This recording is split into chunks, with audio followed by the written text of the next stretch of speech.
COVID-19 update. I hope everybody is healthy and you had an excellent weekend. It was beautiful, and I hope everybody got a chance to get outside and enjoy whatever. We have a unique circumstance that we have Passover, Easter, and Ramadan all happening in the exact same month. It rarely happens. So it's a time to definitely celebrate. So I hope everybody got a chance to start this weekend. With that, let me give you a preface to the meeting. Next slide. Moving really, really fast. We have got a lot to get in an hour. We try to stay within that because we know you're busy. But we do have two guests with us today. We have Jay Withrow with the Department of Labor and Industry for the Commonwealth. In particular, he's going to talk about OSHA and VOSH in relationship to some of the new federal acts. Hopefully answers some questions from members.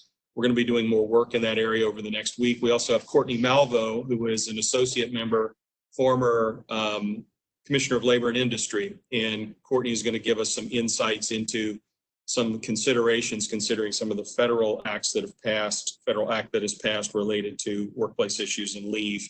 We want to give you some of that information today. We also want to leave enough time at the end to talk about industry best practices and some sharing. You all who were on the last call, you got a real treat in Roger White from Lightsheet talking about our project Shining Light, where we are looking at UVC technology for area sanitation and for use in light boxes for cleaning hand tools, sanitizing hand tools in factories and in hospitals. And that is a Virginia creation, so that's wonderful. So let me get into the update.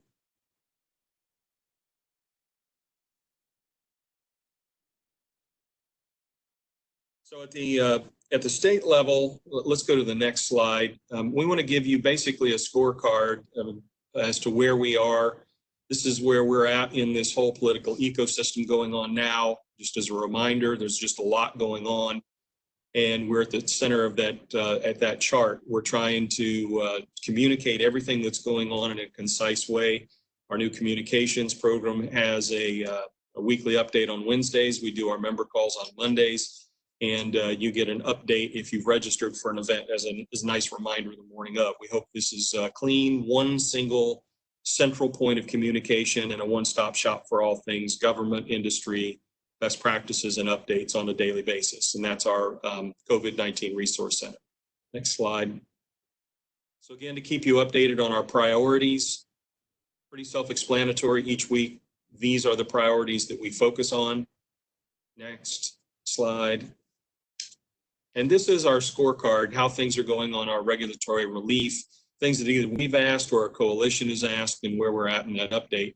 I'm pleased to say that we've had some success, as you can see, clarifying public gatherings and clarifying travel for essential services and work were things that came from the last meeting that we held, and we were able to get clarification in the governor's FAQ document online. We do not have travel permits in the Commonwealth of Virginia. So those things we've been able to do right from a regulatory point of view. DEQ, we reported last week, we did not get the 90-day deferral in licenses fees and the permit renewals, but what we did do is we got a case-by-case basis where they will consider it. So please make sure that you request from your regional office and your regional director if you need any delay, deferral, or consideration in compliance with your environmental permit reporting in particular. US SBA is the single focus of the last weekend for most members since the EIDL and the PPA, the PPP programs, applications have gone online. We have an aspiration of a 2-week turnaround. That's not going to happen. Maybe the 3-day money turns into 2-week approval, but we are still informing members, be prepared for a 6-week approval process minimum. We think that that's a reasonable contingency planning for you all to look at if you're looking at SBA funding. And again, everything, last meeting with the exception, Utility cutoffs have been extended to June. That's State Corporation Commission and the governor's office. It was a 30-day, I believe, extension. Now that's been moved into June. And then last week, we requested a number of amendments to 20 pieces of legislation on behalf of the membership. And today, let me give you just a quick report on where those are. Next slide. But first, we get asked this about every day: where is it that manufacturing is designated essential service? This starts from the very beginning in the 17th in the governor's press release, where we were able to get the governor to list manufacturers as part of essential services in the Commonwealth. We've since asked that any future executive order where it pertains to essential services, that this statement is just lifted and placed in that, also in the FAQ document. But regardless, you have this press release. It is on the Resource Center. It's at your disposal to use in communicating with your employees and with your suppliers should you need it. So let me go back now to the requests that we made of the governor and just a quick update on where those are. The majority of those we requested were under energy. We requested the Virginia Energy Plan, both the House and Senate, the House and Senate version to be amended to deal with carbon leakage. We also asked that the governor consider the Virginia Clean Energy and Community Flood Preparedness Act, which is just another one of the numerous 101 energy and environment related bills that stem from the Green New Deal, just Virginia's different version. The principal component of it is a $150 million tax on electricity called RGGI, Regional Greenhouse Gas Initiative. Then also we also requested the Clean Economy Act, both versions to be amended in 10 different areas to provide for fail-safe triggers against cost increases that would be unreasonable, SEC language to be restored, a number of other provisions, including energy-intensive trade-exposed industries, to be dealt with through an SEC proceeding, and a number of the bypassable, non-bypassable charges that are built into this $50 billion bill. That's one estimate, has been 50 with a 50B, as in billion-dollar bill. If everything in these bills is implemented all at once over the lifetime of the expected expenditures, it would be 50 billion to ratepayers. Let me stop there and just tell you where we're at with the governor's amendments. Unfortunately, the governor provided no amendments to those bills that are meaningful to consumers. What he did do, we've not seen the final language, but yesterday it was released that the Clean Energy and Community Flood Preparedness Act, House Bill 981, Senate Bill 1027, they will have some measures in there where they will provide some loan forgiveness or some sort of low-income loan forgiveness to individuals. We don't know if companies are involved. We doubt it. And the difficult part of that, it related to COVID-19, the difficulty there is you do the math on getting a bill passed. It goes into effect in July. Any government institution takes months upon months to get things standing up. You're looking at the end of the year at the earliest, if the RGGI proceeds start to materialize, and even then, most companies, small businesses in particular that are affected by COVID, are saying if we don't get back to work by June or the money from the SBA doesn't get enhanced, we're out of business anyway. So this is a little bit, a lot too late is the point. So that amendment you may have read in the newspaper is really immaterial for the benefit of companies and employing individuals. It probably is going to be more toward the low income.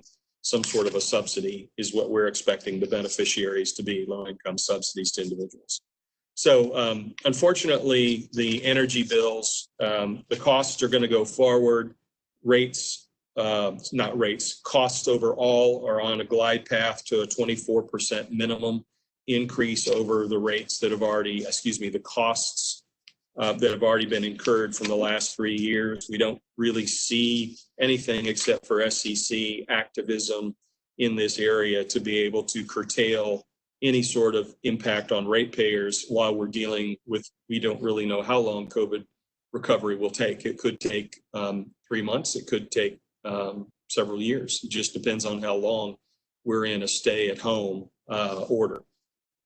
So those are 2 items of particular note that we thought that you would want to understand that we made in our 20 bills that we recommended. Also, the governor did take a recommendation. The VMA was part of a large coalition, the coalition that we help organize and operate and lead, the Coalition for a Strong Virginia Economy.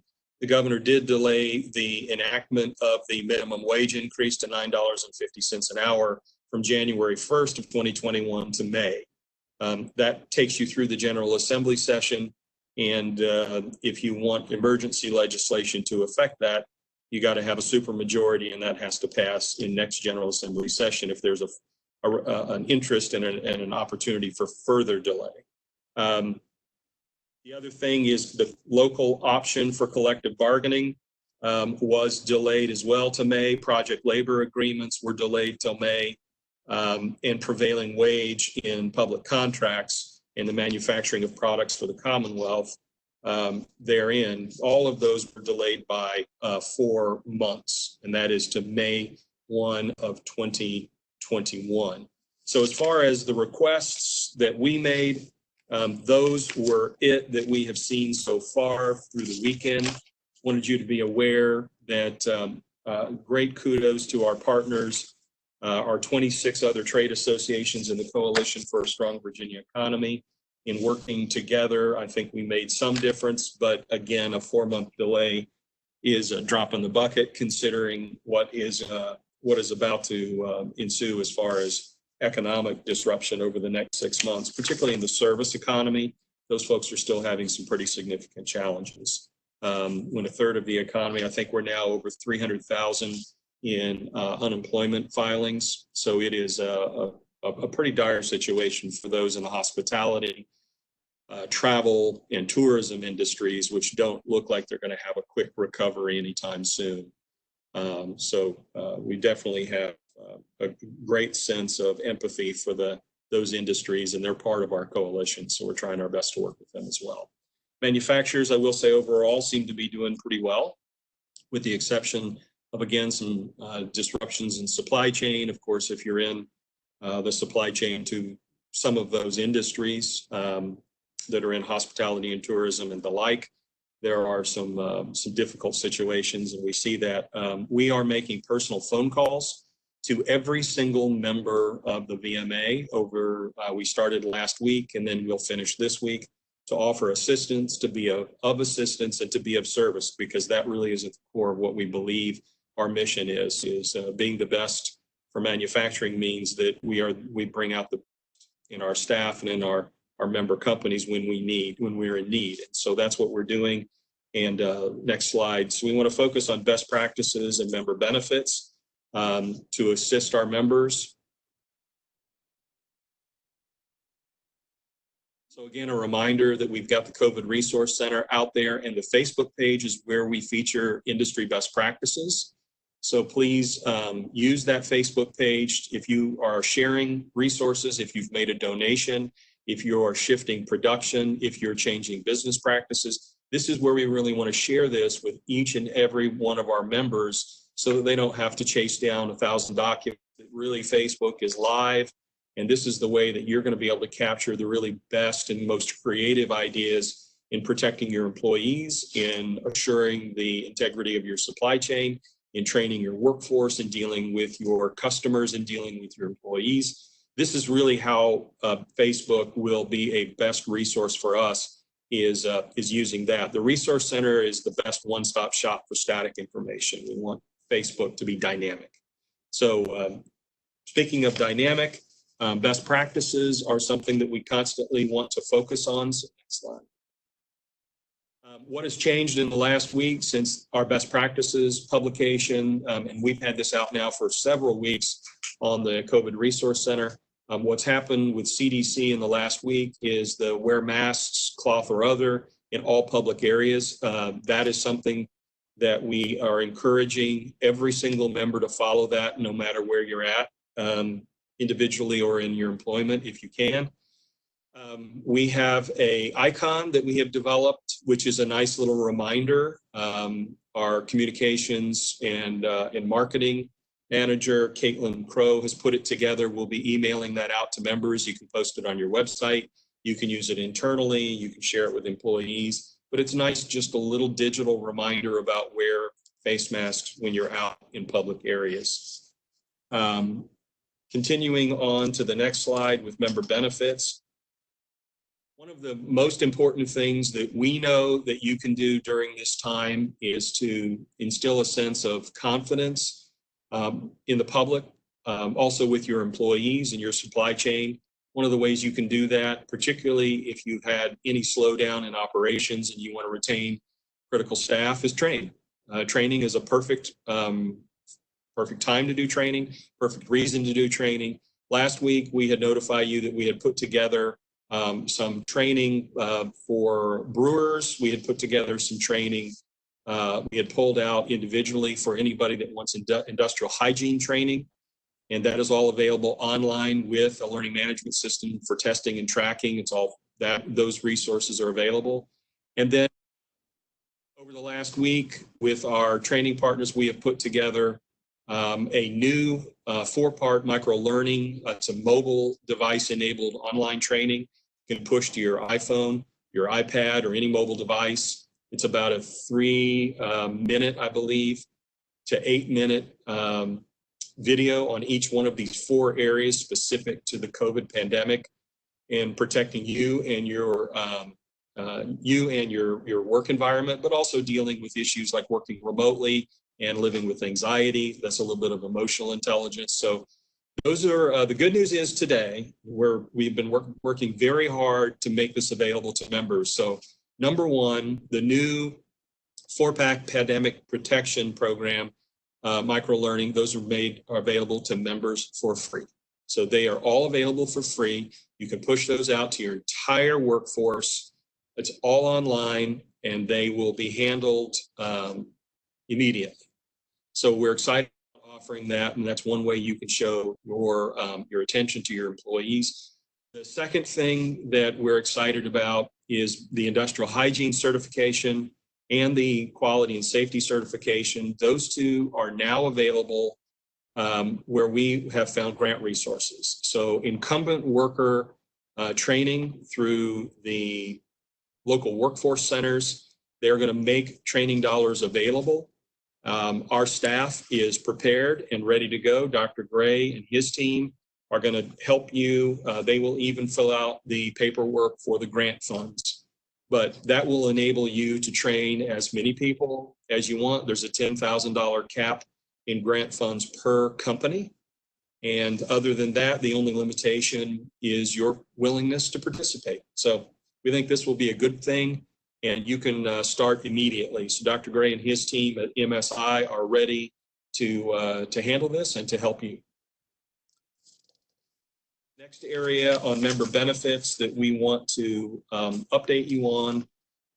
We have now converted all of our committees, councils, town halls, and executive roundtables to interactive video conferences. There's no disruption in the scheduling.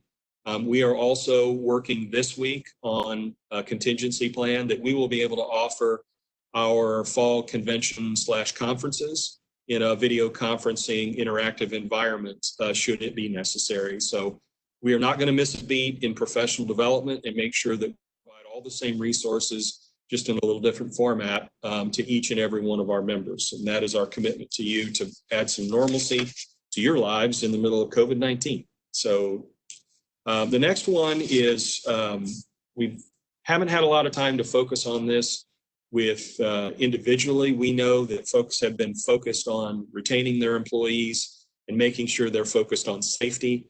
If you've had any layoffs or any reduction in force or any reduction in hours, we know you've been focused on your employees first, but also we're getting now to the point in this process where we're looking at a stabilization phase of the COVID-19 response, the first being the reaction phase, which we're still just in the tail end of that. Once we get to the stabilization phase, you're going to be looking at right-sizing your insurance coverages. We know that that's going to take place if it hasn't already.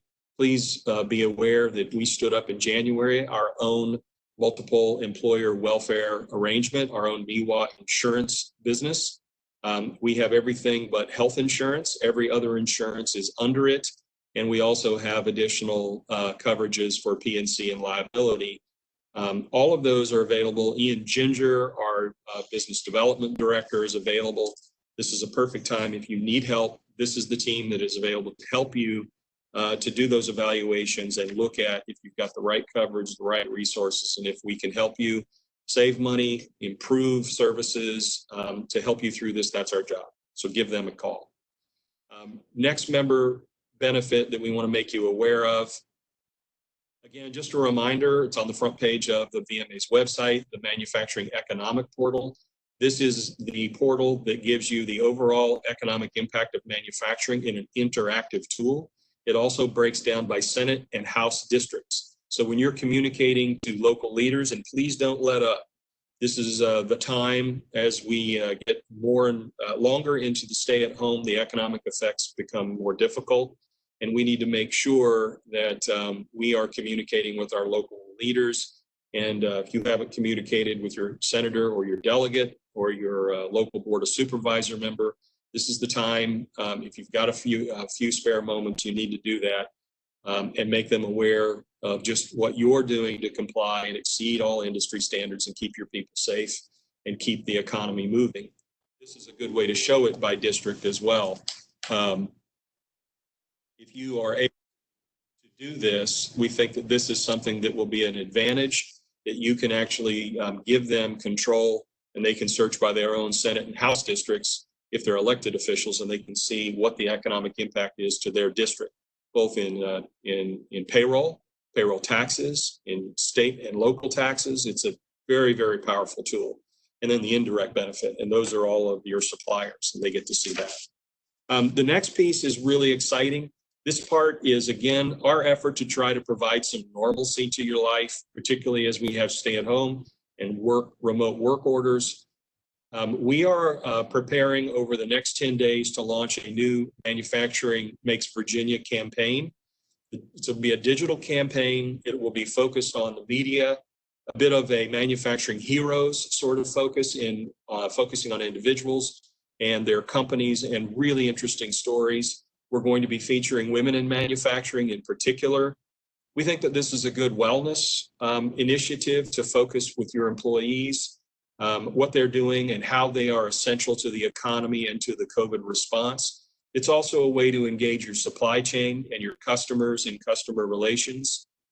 But the most important piece of this is we want it to be something that is interactive and gets folks out of the challenges that come with being sequestered in your home office. So we are going to kick off this entire campaign with a virtual golf tournament. We have a member from Gerdau who has volunteered to, has run one of these for many, many years as a virtual campaign, a virtual golf tournament for many, many years across the country.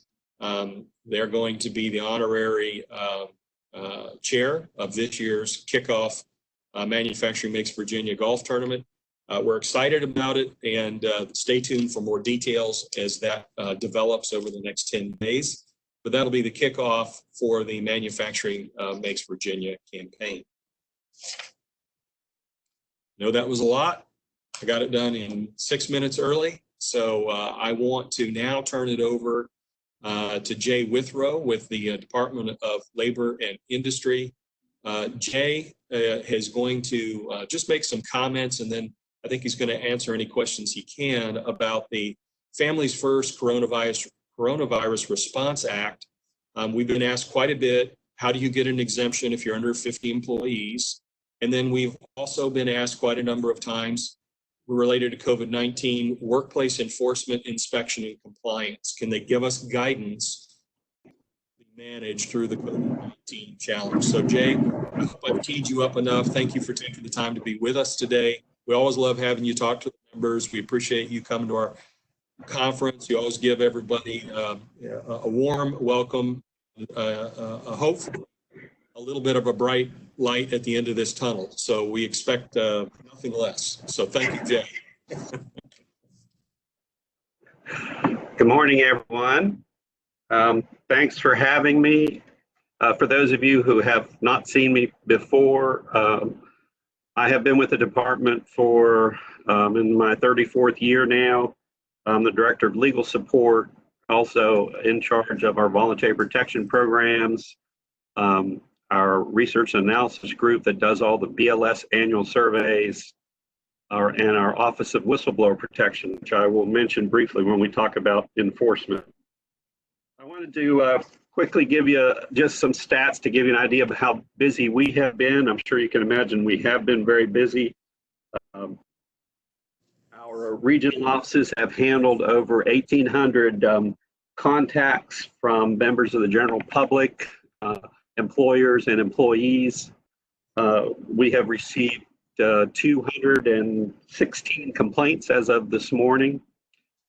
Our complaint processing that we're using for employee complaints is what we use on what we call informal complaints. It's called, we refer to it as a phone, fax, email contact. I know you all have concerns about your own employees and being exposed to potential folks who have contracted the virus. Of course, we have the same concern for our compliance officers. While we are still doing inspections generally, we are mainly focusing on those types of inspections where we can maintain social distancing and all the other kinds of protections for our employees as well. So there, obviously, construction inspections are those kinds of inspections where that can be, we can use those kinds of procedures.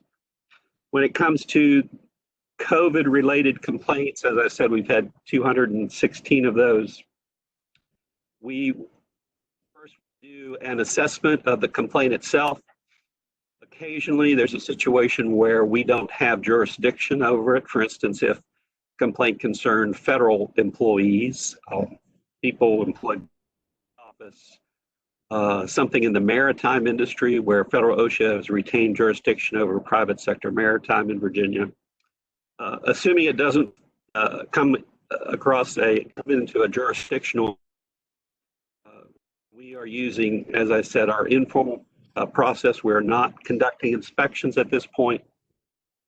However, we have not ruled out the possibility of doing an inspection, and that's going to be primarily in an area where an employer either totally ignores us, which I would not advise doing, or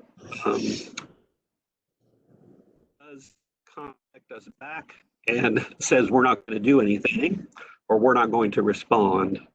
That raises the potential for an inspection. We have not come across that yet, that situation.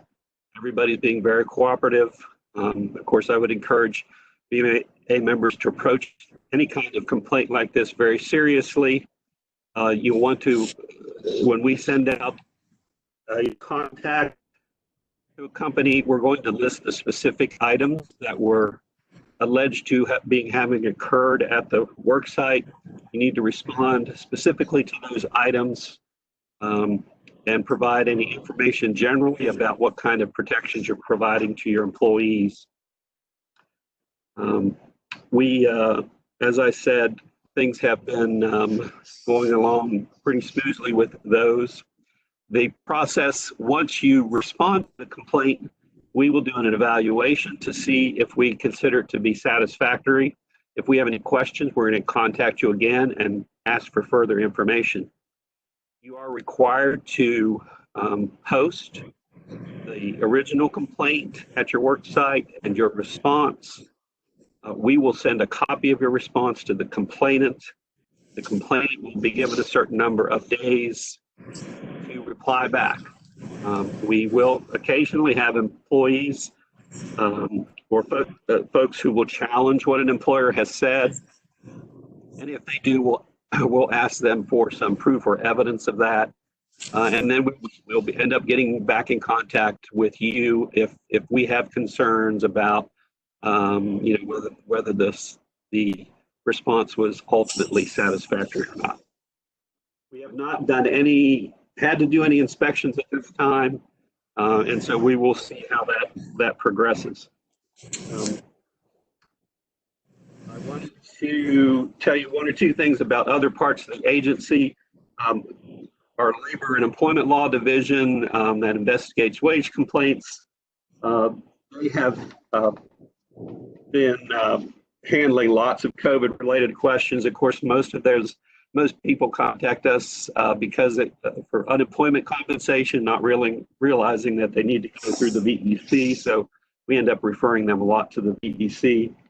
But they have had over 2,700 contacts from employers and employees to go along with the VOSH contacts.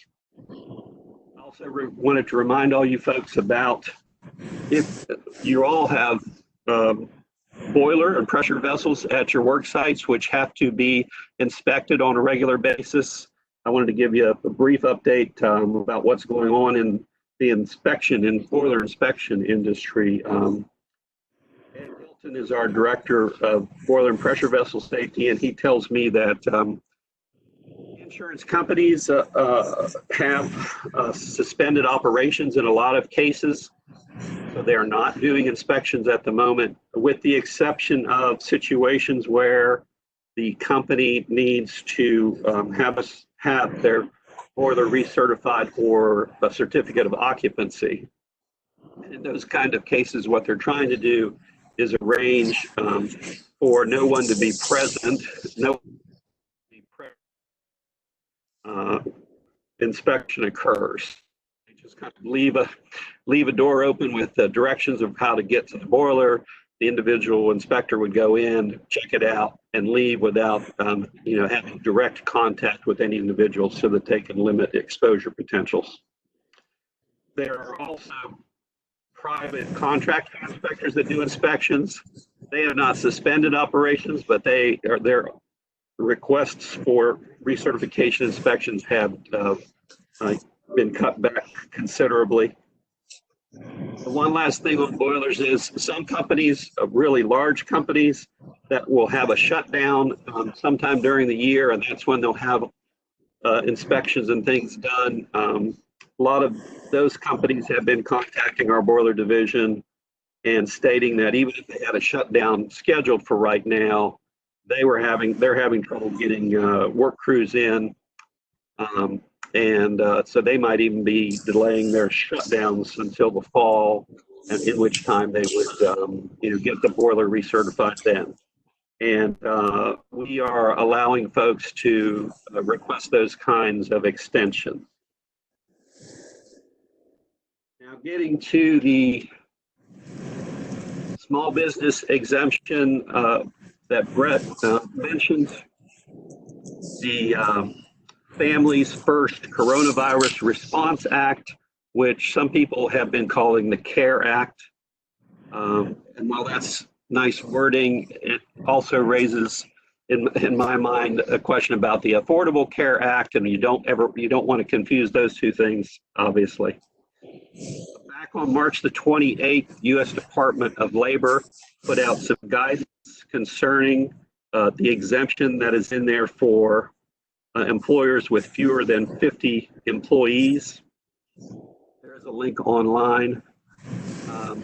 I can send you all a link to a nice, very brief little article by the National Law Review, which lays out the issue very clearly. But first of all, you need to understand that there's the exemption applies for the sick leave requirement, and it's limited to situations where a person's child's school or place of child care is closed or unavailable. It's where at least one of the three following conditions is satisfied. the provision of paid sick leave or expanded family medical leave would result in the small business's expenses and financial obligations exceeding available business revenue and cause the small business to cease operating. The absence of the employee requesting the paid sick leave or expanded family medical leave would entail a substantial risk to the financial health of the company because of their specialized skills to the business. Or number three, there are not sufficient workers who are able or willing or qualified who will be able to be available to the company when needed to do the work of the company. So what you need to do is document your company's problems, one of those three problem areas. You do not have to apply for an exemption with the U.S. Department of Labor. In fact, they've come out and said to contact them about it. They're just recommending that you document your individual situation for one of those three areas. One other thing this National Law Review article mentions is the exemption does not apply to a situation, for instance, where one of your employees has to be self-quarantined because they have contracted the virus. In those cases, small businesses must still provide the appropriate paid leave. So again, the exemption really only applies to the situation where a worker's child is out of school or their child care provider is closed and they have to stay home to take care of their children. We'll send a link to Kim for this National Law Review article so that you guys can read it in more detail. And if you have any questions, feel free to email me. I think that's all I wanted to say. Hopefully it didn't take too long. Thank you, Jay. Most appreciated. If anybody has a question for Jay, you can use the chat function and send it to everybody or just send it to Kate or whomever. Any questions on enforcement, inspections for Jay? Okay. We will forward the law review article, and we will also restate it's self-documentation, not a certification, not an application to Department of Labor exemption. If you have under 50 employees, there was a little bit of confusion as to whether or not that was required. I wanted everybody to hear it's not, that you just need to document one of the three provisions or all three, and make sure that you communicate that to your employees so that they clearly understand why that provision does not apply to your company. So we'll do that, and we'll get the documentation out. All right, what was the question? We notified when companies are interested in products and services when we complete the application.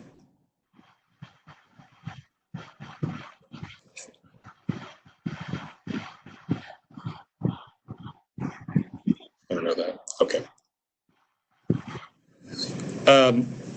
Jay, I do have one other question that was asked of me over the weekend, and it pertained to PPE availability on the job site. We know that there is some significant scarcity of certain PPE, and that with the issue of 6-foot social distancing and factories still need to be able to operate, we're encouraging folks to use cloth masks as the CDC has outlined. But when it comes to PPE in general, do you have any guidance?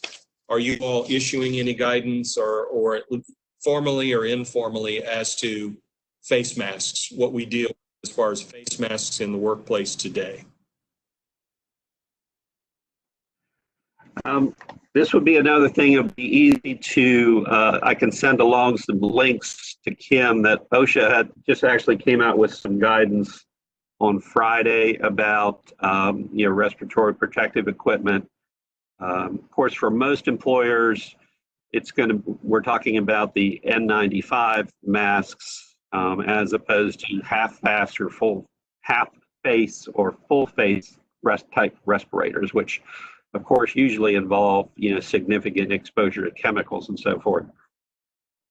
Basically, OSHA is recommending just being very reasonable and common sense approach of following the hierarchy of controls. If you can eliminate exposures through engineering controls, and then you work your way down through the list, administrative controls, et cetera. The last thing you want to rely on then is your personal protective equipment. Then when it gets to your personal protective equipment, obviously, yes, there's a shortage of N95s. If you have N95s and can use, if in a perfect world, if we all had all the N95s we could get, you would use them once during that work shift and then use a new one the next time around. And that's preferred, obviously. You have the ability, if you don't have that ability, then the next thing is reusing them. And if you have a way to get them sanitized in between uses, that's what you want to do. If you don't have access to the N95s, then you can use particularly ones that meet OSHA requirements. You can move on to N95s that meet requirements of other countries, but that have not been approved in the United States. They're still better than a cloth mask. And then if you don't have any N95s at all, then you go the cloth mask route. And that's all explained in OSHA's interpretation that was put out on Friday. The other thing that comes up is our employers that if they can't get N95s, and they really normally would want their employees to wear N95s, in a non-COVID-19 universe, they just can't get them now. What are they supposed to do? Are they going to be subject to, OSHA inspections and penalties and fines and so forth? Under the current situations, it's if you can't, we're going to work with you, and obviously all of the news media sources out there and recommendations from the CDC and OSHA is that N95s should be going to our medical personnel and our emergency response personnel. So we certainly understand employers' inability to get those unless they already had a supply themselves. Being under the emergency executive orders of the governor, I don't think have to worry about us taking enforcement actions when there's an inability to obtain the N95s. One other thing I wanted to mention that I did not before, just remember that employees do have the rights to file complaints. We do have a statute, just as OSHA does, to protect people from discrimination for engaging in things like filing employee complaints. There's a lot of fear out there, as we all know. People do not always act rationally when there's a lot of fear around. The understanding of employees who have and express those kinds of fears and try to work with them. What we don't want to see is a company, taking actions against somebody they think is a whistleblower, and then you're going to file a complaint with our whistleblower office. Then you're going to get yourselves into having a whistleblower investigation. You might not get an OSHA inspection, but you could get a whistleblower investigation, and you don't want to put yourselves through that. You're going to have to hire your lawyers, et cetera. Just try and deal with the situation in a common sense, professional manner, and don't take disciplinary actions against employees who are engaging in seeking health protected activities. In fact, the OSHA Act actually provides, and Virginia law does as well, an employee is not required to raise a safety or health complaint with their employer before they contact OSHA or the Virginia, safety and health program. They have that legal right to do it. Even though you might have liked for them to come to you first, they have a legal right to do it the other way around. And sometimes employees do that because they might have a fear that if they do raise a complaint with a particular supervisor that they don't get along with, that the supervisor might hold it against them or something. So they want to try to go the confidential route. And when you're in a situation like we are now with this great amount of fear that's out there, people are more likely to take advantage of contacting VOSH first than bringing it up with their employer. So just keep that in mind. You don't want to get yourselves involved in a whistleblower investigation. Trust me. Thank you, Jay. Good advice. Jay, I'll just give you one final thing, and then we'll ask Courtney to give his presentation on enforcement and best practices. One of the things we did note, we had several members that informed us very early in this process, they donated much of their PPE to local hospitals. Well, now they can't get their PPE. So many of them feel like, and when they do get it, now they're practicing a little bit of what you see in the grocery stores, hoarding a little bit. So that's probably not good for the system. But I wanted you to be aware that because of the lack of consistent supply and early donations, I'm now hearing that some of the folks are either looking to make sure that they can provide alternatives, and thank you for that information. We've posted that updated information from OSHA to our COVID Resource Center, so we do have that. But they want to know that worst case scenario, if they have to recommend cloth masks because they have got nothing else, that was still on your all's radar. So you've clarified that. Thank you. That's helpful. Folks, continue. If you have other thoughts as Courtney starts, feel free to send chat to to Kate, the organizer. She's administering today's webinar. She'll capture those and we can address those at the end or at a later date. Courtney Malvo is an associate member from Jackson Lewis.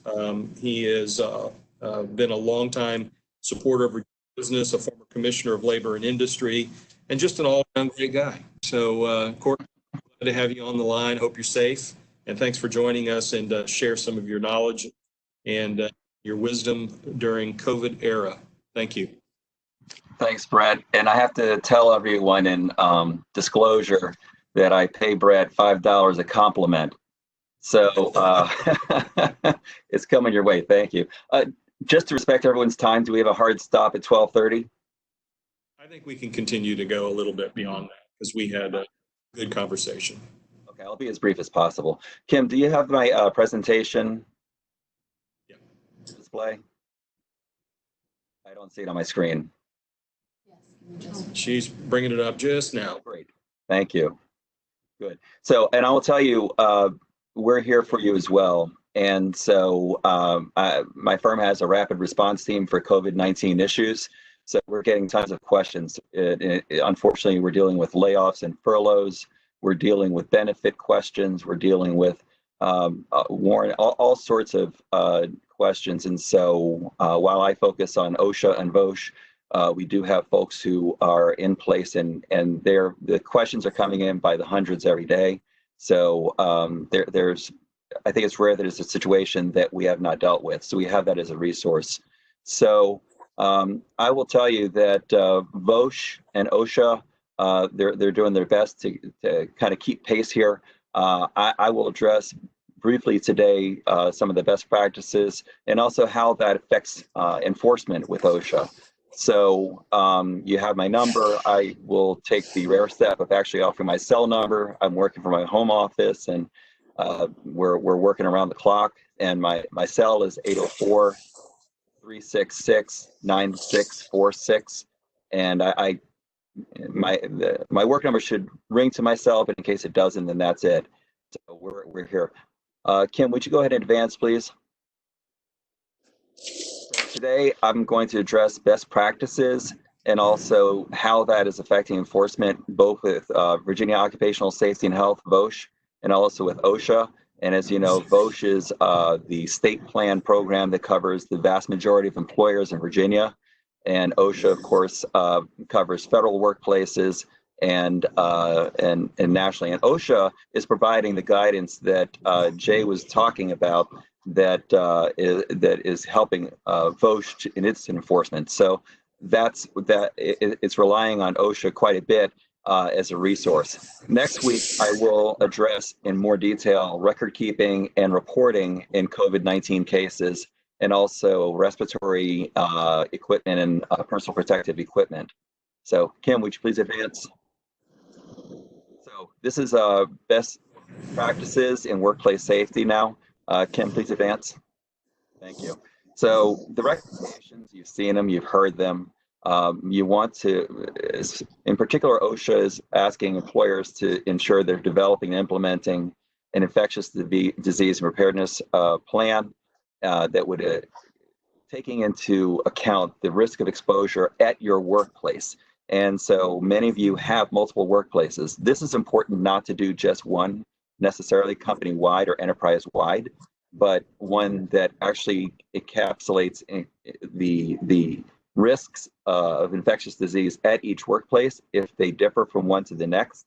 So you may have a kind of situation where you do need to address different types of hazards in different workplaces.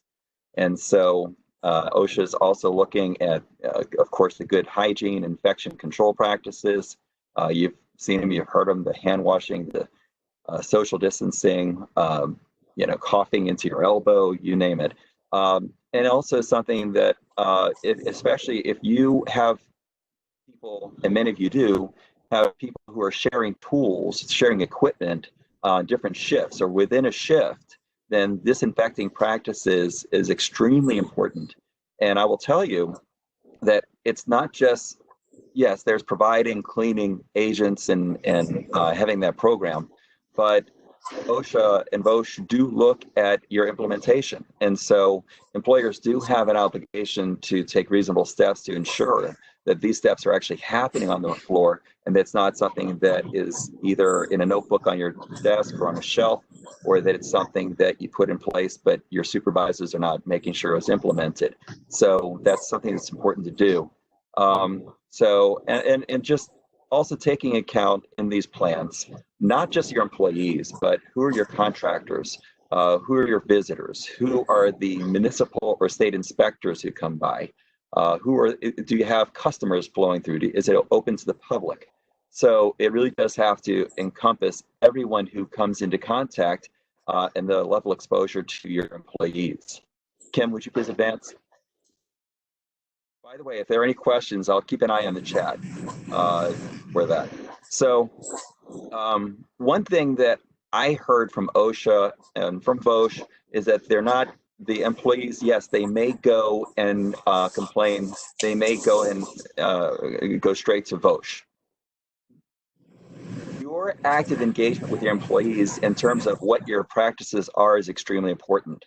And that will go a long way in curtailing the 200 plus complaints that VOSH is getting now from folks on COVID-19. And so they may not know or appreciate. They may think, well, they're not giving all of us N95 respirators, or they're not giving us this or that, and that may not be necessary or the right approach for that workplace. So communicating what you're implementing is important. And Jay talked about the hierarchy of controls. And so actually, I think on the next slide, that'll explain it better. Kim, could you advance? So to address the right hazards, look at the type of controls you need to implement. So the lower hazard workplaces, and I imagine we have probably most of the folks on this webinar are in the lower hazard. You don't have a ton of foot traffic coming in. You're not dealing with transporting people who are ill. You're not in the business of providing healthcare unless you happen to have healthcare professionals on staff. You're probably looking at the administrative controls, that first level in the hierarchy. And so these are the preventive measures that you can accomplish through flexible work practices, changing the shifts so that people are working different shifts, separating people geographically and by time or by task so that they don't have to come into contact with as many people as usual. These are unusual times, so they will probably appreciate having a schedule that will minimize their exposure if it is different from what they're used to. And just finding ways to stagger your schedules and to actually keep people socially distant and not just telling them, but actually observing and checking in with your supervisory chain. Are people actually doing this? Having the running water, the soap, if not, then the hand sanitizer available for frequent hand washing. And so then if the administrative controls don't cover, if you're more medium hazard or in some lower hazard areas and the administrative controls don't work, then you can put in engineering controls. And so that might be physical barriers. There might be the air filters or just controlling the airflow, negative pressure and ventilation. And so, as Jay was saying, if the administrative controls don't work, the engineering controls don't work, then you're getting into personal protective equipment. And so, but that's just becoming, of course, much more problematic. Unfortunately, I read in today's post that there were the N95 masks that were being imported.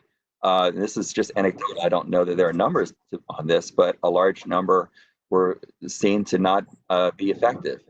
So just making sure with those supply chains that you're doing the best you can. If you actually can't accomplish safety through administrative or engineering controls and have to go to PPE, that you're using good product and that you're making sure that you're doing the initial fit testing. That's still required. That has not relaxed, but just doing the very best you can. And just because they have the face protected doesn't mean the eyes are necessarily protected. So there are the shields as well. So, Kim, would you please advance?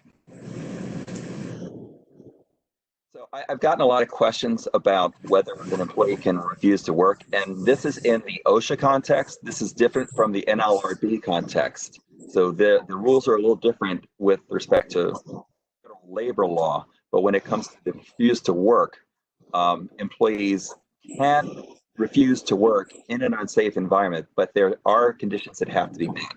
So the employee in this case, Jay said that, and he's right, that the employees may go and blow the whistle and go straight to OSHA. When it comes to a refuse to work situation, OSHA does say, look, employee, you do need to tell your employer that you believe the situation is hazardous. And for a million reasons. I mean, they're swamped with complaints. They can't come out and investigate every single situation.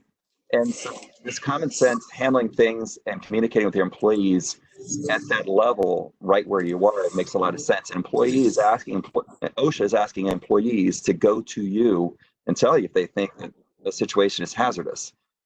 They have to do it in good faith. It can't be everybody all at once saying, I don't feel like working, and they all walk off your floor because there's a remote chance someone might get COVID-19.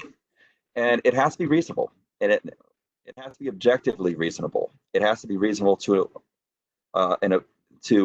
other people who look at this and say, yes, that's a real danger, that's a real threat. So it probably would cover if, for example, social distancing is not possible, there are people hacking around them, then sure, that's a reasonable, even if you don't have a positive COVID-19 test. On the other hand, if there are no known cases and people are generally engaged in safe practices, then that's probably not a reasonable threat. So it really is a fact-specific determination. And also the final factor is that there's just not enough time for them to go to OSHA. There's not enough time to go through regular channels. then they may refuse work. But only if all 4 of those conditions are met can they refuse. Kim, would you please advance? So I'll get into the, well, things have changed so fast. There are no longer potential changes to OSHA enforcement. Since I submitted this to Kim just last week, there are actual changes happening. So Kim, would you advance, please? So the old rules still apply, but it's a new time, so it's very difficult. But the general duty clause is the same general duty clause it was. And so OSHA does enforce for known hazards if that employer knows about. So the reason I was emphasizing some of the best practices is because you have to keep looking at the OSHA guidance and CDC, because OSHA's turning to CDC for its guidance. And that can cause the basis for probably a general duty clause violation, so that if you are following the guidance, you're in a safe place. If you're not, and you're not doing the best you can for your situation, and I strongly suggest documenting your processes and the conversation you're having, your analysis in developing what types of controls you're implementing, and have that so that if there is an inspection or there's someone's calls OSHA and they follow up with you, you have something in writing that shows that you've been doing your diligence along the way. So have that ready to go. I think that will help with the general duty clause violation. Kim, would you please advance? So I mentioned look not only to OSHA guidance, look to CDC. OSHA, unfortunately, is moving very slow with its guidance, and unfortunately, it's often 1 or 2 steps behind what's happening. So the industry partners, VMA is a great resource, and so looking to your industry partners and associations for guidance that's really where you're going to find much more timely guidance. I'm sorry to tell you. Sometimes there's state guidance, but also local. And so it just differs. Oop. I think Kim's giving me a hint here. So, but keep an eye open for your OSHA guidance, but also your state, local, and industry partners. Just a few more slides. Next slide, please. So, OSHA is not just a regulatory agency. It's also an employer. It's in charge of the health and safety of its own employees. And so Jay mentioned that they have had to really curtail many of the on-site investigations. They're still doing them. But I've been told by a regulator at federal OSHA, really, they're trying to do the exact same type of system that Jay is talking about with the informal complaint system, rather than having them go to every single one of these hundreds of work sites. But he said to me, look, if someone falls off a crane, we'll be there, sure. So, but the high volume means that if they can avoid sending an inspector to your work site, and if they can accomplish abatement without it, then they will try to do that. Next slide, please, Kim. So, as I mentioned, as Jay said, there are the fewer inspections. I don't know the numbers, but I wonder if at the end of this we'll see more no inspections, in which maybe it was resolved without necessarily having to open an inspection. And so I'm hearing that the surprise programmed inspections are much fewer, if not dropping by the wayside for the time being, and a lot of outreach to employers by telephone, by fax, and requesting written responses. So with that, Kim, my next slide is just a thank you. If there's time, Brett, for me to answer questions, I'm glad to do that. I will address the other 2 topics in a week. Great. All right, we do have one question. If the Gen Duty guidance is also applicable to churches that have employees on staff? There's not a church exemption to the general duty clause, and so they're still employers. They may fall under 10 employees in which they have some exemption from recording. But churches, by and large, I mean, they still would be required to keep their employers safe, their employees safe from recognized hazards. Okay. All right. For both of you, one of the questions that has come up frequently is if I have an active infection with a employee, whether I know to work ill or they are ill but they've not come to work, but regardless, they're actively employed. We oftentimes get a lot of we've now gotten a lot of questions as to what is the cleaning, the actual physical cleaning requirement of the company. Is there a single document? Is there a best practice? What should they do as far as how long should they be closed? Is there a requirement for that? What type of cleaning should they engage in? How much of the facility? There are a lot of unknowns for the smaller. The larger companies seem to have a pretty good handle from a risk management and from a industrial hygiene. It's the smaller companies we've been asked most frequently from, what are my physical requirements for my physical space if someone is ill or thinks they were ill? Do you have any guidance there, formal or otherwise? Yes, I will tell you, if you don't mind my answering, Jay, CDC last week came out. The last I've seen was what came out last week. I don't know if something had just come out that I might have missed today that is more specific to what in terms of cleaning protocols. So that's a good resource for smaller employers to follow, and I'll be glad to provide you that link. Thank you.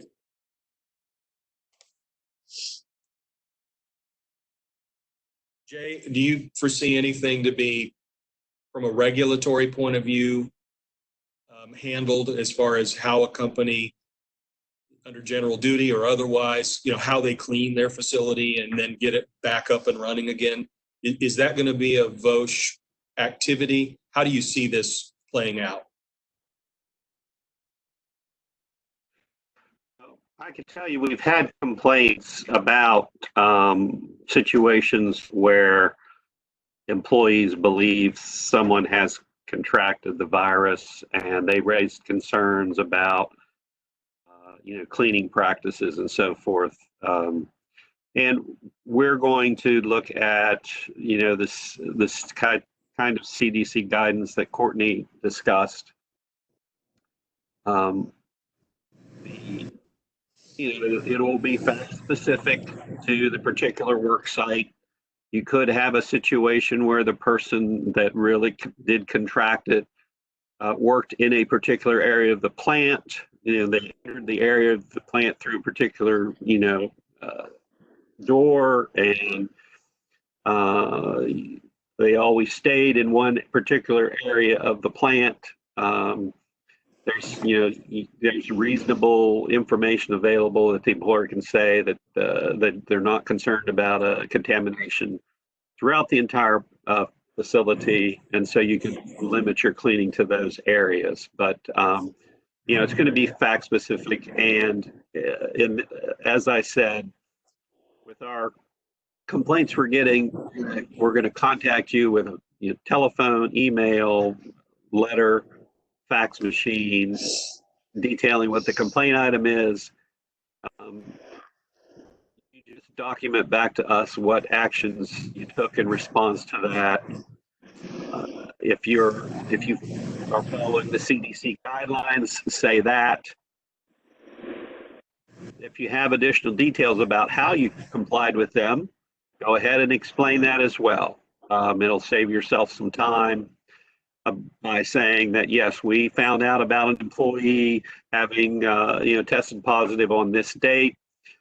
We took the following actions, as far as what area they worked in, what kind of cleaning was done, or you shut this facility down for a day or over the weekend or whatever it was. Lay those facts out. Demonstrate you did your due diligence. That's really what we're looking for, is employers that do their due diligence. when there's, a safety or health hazard, that they were looking out for their employees. Very straightforward, common sense kind of stuff.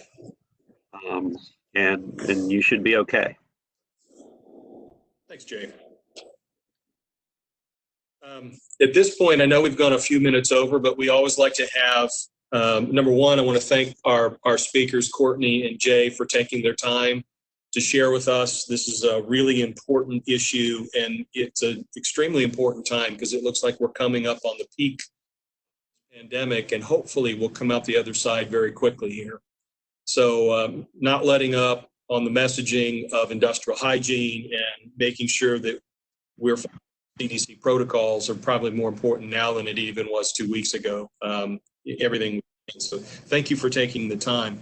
So we always like to end with a member Q&A where any members that want to share some of their best practices, or if they have any concerns they would like to share with the VMA, things that we should be working on that we're not, things that you like that we're doing to keep doing, please share with us. I'll open it by saying we had a member of our board of directors who they meet each week. A member of our board of directors has come up with a very novel approach to safety, and we're all concerned about one of the best practices being taking the temperature of everybody that walks in the door, so that if they unknowingly even perhaps are infected, that they can't infect the entire facility. And that's challenging because one of the services, we do have a member that is providing a service to send people on site and do an active temperature taking at all entrances to the building. We also have this one of our board members that has used, if you've ever used Raspberries, he has used an open source programming that anybody can do, use Raspberry devices, and is able to take a thermal image of every person walking in the door and knows their temperature, and it was about $100 solution. So people are getting super creative in order to protect their workplace, and we're going to share the open source on the temperature device with everybody pretty soon here on our Facebook page. So we're trying to do our best to spread some knowledge as well. So let me open it up to the floor. Industry best practices to share, concerns, comments. Well, with that said, then I think that at this point, we're going to go ahead and close the meeting. Please email us if you have follow-up information. Courtney will be back next week with part 2 of his presentation on your dealing with OSHA and VOSH enforcement and best practices in the COVID era. And Courtney, we look forward to seeing you next week. And folks, we will have another guest talk this technology for remote sensing next week. Be safe, be socially distant, but not to your spouse or your significant other, and have a great week.